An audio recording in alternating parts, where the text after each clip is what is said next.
नमस्कार। आपका आपके YouTube चैनल हम और तुम पर स्वागत है। आज आपके लिए एक प्यारा सा विवाह गीत लेकर आए हैं।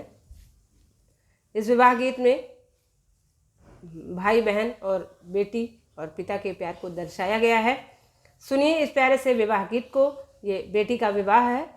लाइक करिए, सब्सक्राइब करिए, कमेंट करिए, शेयर करिए और अपना सपोर्ट बनाए रखिए। आप लोगों का सपोर्ट बहुत ही महत्वपूर्ण है हमारे लिए। सुनिए इस प्यारे से विवाह गीत को। घरा में से निकली है बेटी दुलारी, बाबा से पूछे लागी बात, जी कहाँ लगायो बाबा माई मिलिया, कहाँ लगायो बसवार, जी कहाँ लगायो बाबा बेली के फूलवा, अजह कर शीतली बयारी, जी कहाँ लगायो बाबा बेली के फूलवा, अजह कर शीतली बयारी, जी द्वार लगायो बेटी अमाई मिलिया, खिड़की लगायो बसवारी, जी अंगना लगायो बेटी बेली के फूलवा, जह कर शीतली बयारी, जी अंगना लगायो बेटी बेली के फूलवा, जह कर शीतली बयारी, जी कहाँ माँ बोलाई सुगना पपहरा, कहाँ वहाँ पे बोलई कागजी, कहाँ वहाँ पे गुंजई काला भंवरवा, जहीं तरह शीतली बयारी, जी कहाँ पे जाई काला भंवरवा, जहीं तरह शीतली बयारी, सुगना पपेरा बोले घनी बंसवरिया, खिड़की पे बोलई कागजी, अंगने माँ गुंजे बेटी काला भंवरवा, जह तर शीतली बयारी, अंगना माँ गुंजे बेटी काला भंवरवा,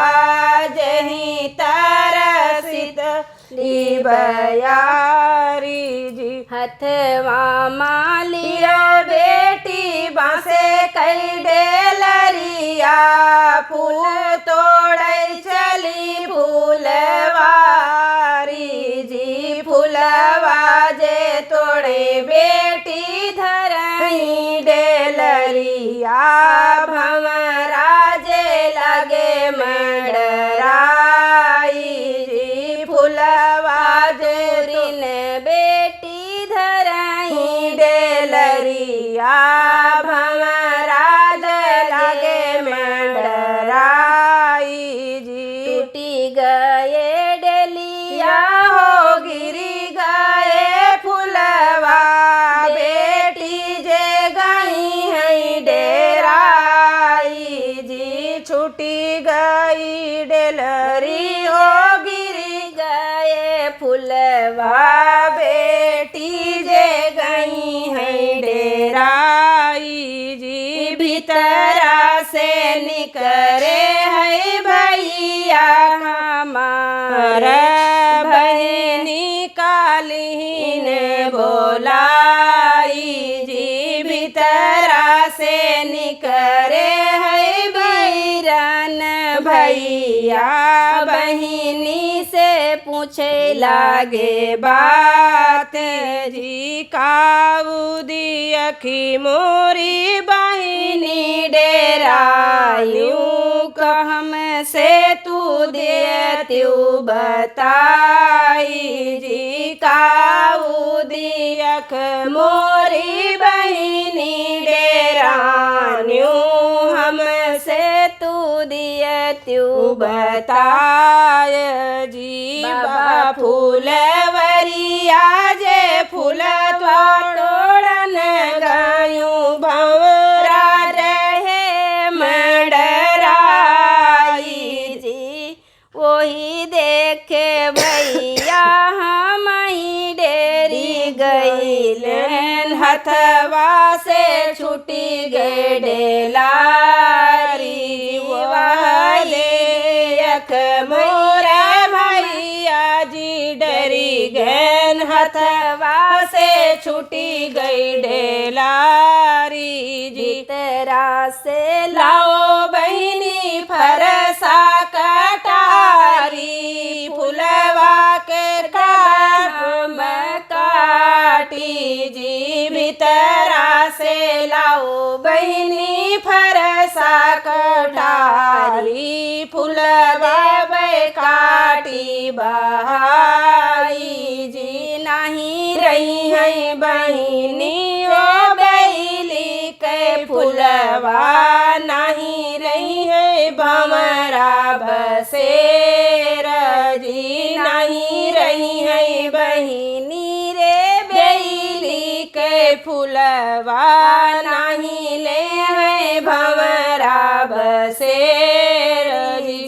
नहीं काटो मोरे भैया बेली के फूलवा वही फूल गजरा बनाई जी वही फूल के भैया गजरा बनई बेली जे भंवरा बसेर जी नहीं काटो मोरे भैया